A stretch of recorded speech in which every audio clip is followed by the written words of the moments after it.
পিতাই যি মোক সাধু কথাৰ সাৰাংশ ভাঙি শিকাইছিল নীতি কথা, যি মোক আঙুলিত ধৰি খোজ কঢ়াই দেখুৱাইছিল ৰ'দৰ বাট, যি মোক জন্মকুণ্ডলী ফালি চিনাকি কৰাই দিছিল খেতিয়কৰ দেশ, পথাৰ আৰু মানুহ, সেইজনেই আছিল মোৰ পিতাই।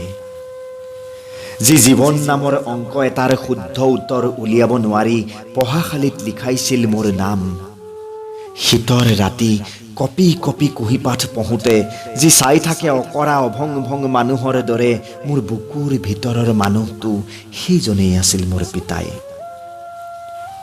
মোৰ বাবে পিতায়ে যে কি কৰা নাছিল। বানে ধোৱা পথাৰৰ দুখ সহিব নোৱাৰি গাইছিল ৰ'দৰ গান, লালন কৰিব পাৰিছিল শূন্যতাৰ শৰীৰ, কত ভোকৰ ৰাতিৰ নিদ্ৰা, মোৰ বাবেই উৎসৰ্গা কৰিব পাৰিছিল হাজাৰ সূৰ্যৰ উত্তাপ। মোৰ বাবে পিতাই আছিল ভাল পোৱাৰ ঈশ্বৰ, দুখৰ ভৰতো হাউলি নপৰা এজোপা বিশাল বটবৃক্ষ।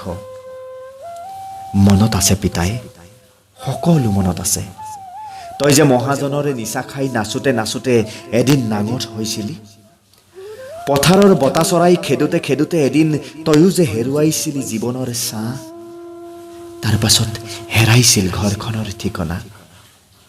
পিতাই, ভুলৰ বাবেই বাৰু হেৰুৱাইছিলোঁ নেকি আমি গোবাটত গৰখীয়া? যাৰ বাবে হেৰুৱাইছিলোঁ আমি ককাই ভাই মিলিজুলি থকা ঘৰ এখনৰ সপোন, সেইজনেই আছিল মোৰ পিতাই, যাৰ শিপাই শিপাই আছিল মোৰ তেজৰ গোন্ধ। পিতায়ো, তোৰ বুকুৰ ভিতৰত শিপাব পৰাকৈ মই যে ডাঙৰ মানুহ হ'বই নোৱাৰিলোঁ খুজিব তোৰ জীৱনৰ ধাৰ।